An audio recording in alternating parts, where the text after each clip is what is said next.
कभी आपने सोचा है कि जब जिंदगी में सवालों के जवाब ना मिले तो क्या करना चाहिए?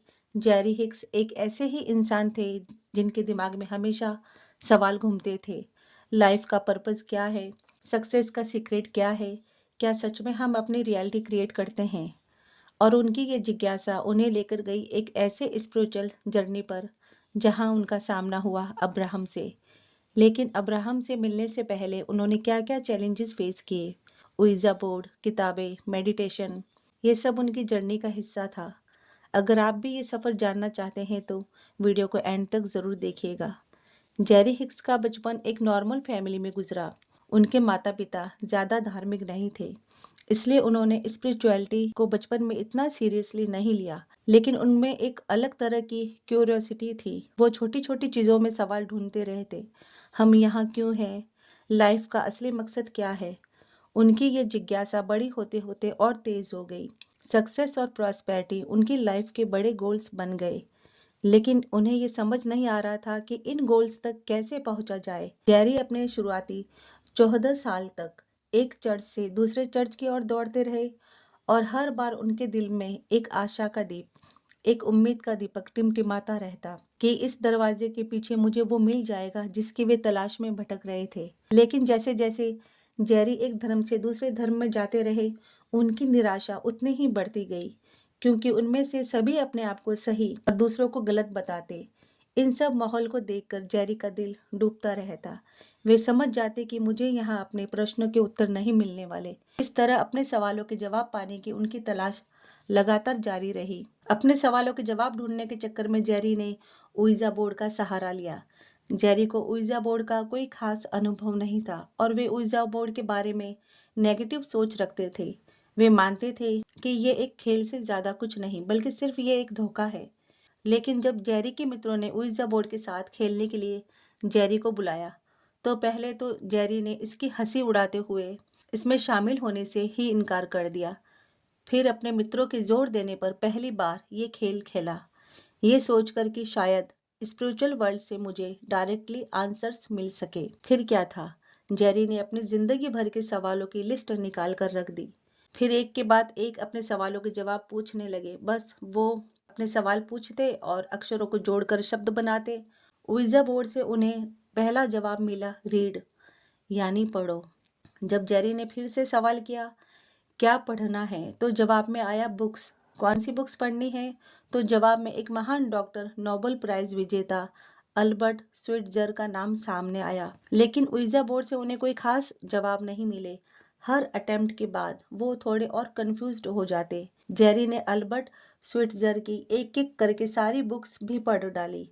फिर जेरी को लगने लगा कि शायद आंसर्स ढूंढने का ये तरीका सही नहीं, लेकिन उनकी जिज्ञासा कम नहीं हुई। ओइजा बोर्ड के बाद जेरी ने अपना फोकस सक्सेस के पर्टिकुलर मेथड्स पर लगाया। तब उनकी नज़र पड़ी एक मशहूर किताब पर, think and grow rich by Napoleon Hill. ये किताब उनको समझाती है कि हमारी सोच ही हमारा फ्यूचर बनाती है। अगर आप अपने गोल्स को क्लियरली इमेजिन करते हैं तो वो सच हो सकते हैं। जेरी को ये कॉन्सेप्ट मजेदार लगा, लेकिन एक दिक्कत थी। उन्होंने विजुअलाइजेशन तो किए, अफर्मेशंस भी बोली, लेकिन उनके मन में अभी भी कई बड़े सवाल थे। कैसे यूनिवर्स मुझे सुन रहा है? कौन सुन रहा है? क्या कोई एनर्जी है जो इन सबको गाइड करती है? इस किताब से उन्हें मोटिवेशन तो मिला, लेकिन वो डीप स्पिरिचुअल आंसर्स अभी भी मिसिंग थे।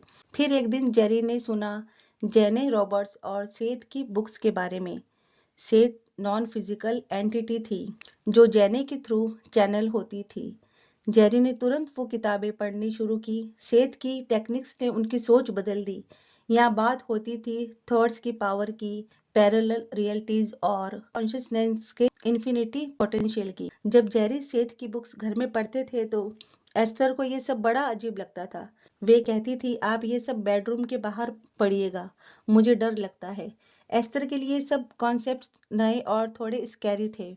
जेरी ने सोचा कि वो सेठ से पर्सनली मिलकर अपने सवालों के जवाब ले, लेकिन जब तक वो मिलने का प्लान करते, जेने रॉबर्ट्स का ट्रांजैक्शन हो गया, यानी कि वे इस दुनिया से चले गए।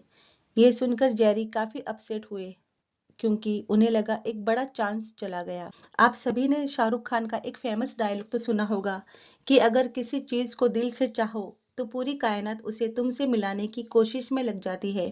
और ये कोई सिर्फ एक फिल्म का डायलॉग ही नहीं है, ये यूनिवर्स की रियलिटी है, यूनिवर्स का लॉ है। यूनिवर्स का लॉ इसी तरह काम करता है। जेरी के साथ ऐसा ही कुछ हुआ। जेरी के कुछ फ्रेंड्स ने उन्हें शीला के बारे में बताया, जो चैनलर थी। उन्होंने कहा कि शीला नॉन फिजिकल एंटिटीज से कांटेक्ट करती है, तो शायद तुम्हें वहां से कुछ आंसर्स मिल जाए। फिर जेरी और एस्तर ने डिसाइड किया कि चांस तो दिया जाए। जब वो शीला से मिले तो उन्हें एक नई एनर्जी फील हुई। शीला एक हायर डायमेंशनल कॉन्शियसनेस एंटिटी थियो को चैनल करती थी। जब एस्तर और जेरी शीला से मिले तो शीला ने डीप ट्रांस मेडिटेशन में जाकर थियो को चैनल किया।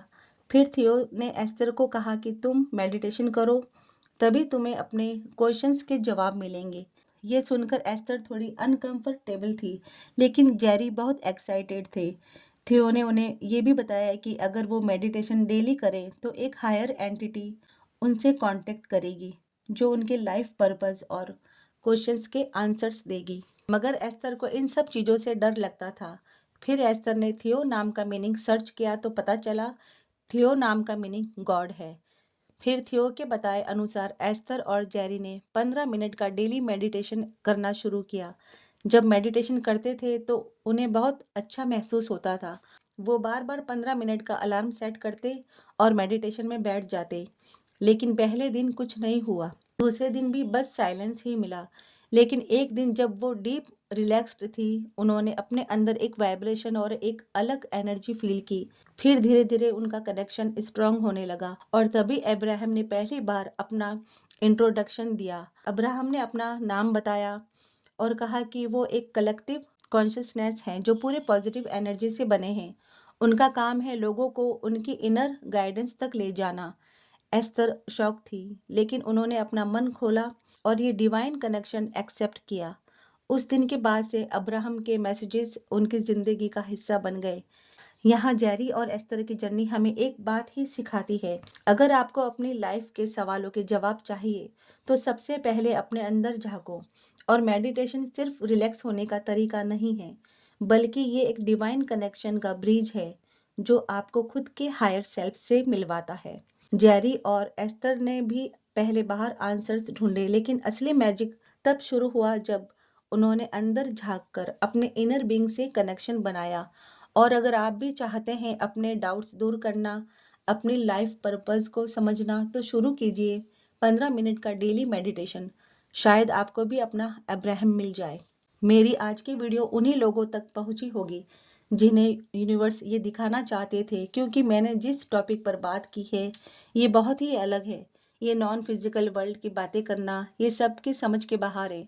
जो पहले से जानते हैं जेरी, एस्तर और अब्राहम हिक्स के बारे में, वो मेरी बातों को जल्दी ही कैच कर लेंगे, क्योंकि ये वही लोग होंगे जिनके मन में कई सवाल घूमते होंगे।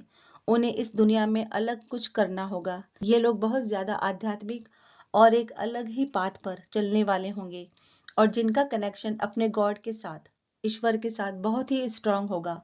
पहले तो मैं आपको मुबारकबाद देना चाहूँगी कि आपने मेरी वीडियो पूरी देखी, क्योंकि ये यूनिवर्स आपको कुछ बताना चाहता है जो आपको अभी तक नहीं मिला। आप जिसे ढूंढ रहे हो, मेरी इस वीडियो से आप समझ गए होंगे कि आपको अब अपनी लाइफ में क्या करना है। चाहे आप कहीं पर भी खड़े हैं, आपकी लाइफ में कुछ भी ऐसा घट चुका है जिसने आपकी लाइफ को हिलाकर रख दिया, या फिर अभी भी ऐसा कुछ हो रहा है, तो रिलैक्स रहिए और 15 मिनट का डेली मेडिटेशन करना शुरू कीजिए। चाहे 5 मिनट ही सही, मगर इसे करना शुरू कीजिए। धीरे धीरे आप अपने इनर बीइंग से एक स्ट्रॉन्ग कनेक्शन बना लेंगे और आपको अपनी लाइफ की सारी गाइडेंस उन्हीं से मिलेगी, क्योंकि आपका पहला रिलेशन उन्हीं से है, फिजिकल बॉडी का नॉन फिजिकल से। उसके बाद में बाकी सब, और ये नॉन फिजिकल जो है ये आपका हमेशा भला चाहता है, आपको लाइफ में आगे बढ़ते हुए देखना चाहता है, आपको हमेशा खुश देखना चाहता है, क्योंकि ये नॉन फिजिकल यानी आपकी सोल आपको बहुत प्यार करती है। आज मैं जिस चीज़ के बारे में बात करती हूँ, यूनिवर्स ने मुझे खुद ही दिया। मैंने कभी कुछ सर्च नहीं किया।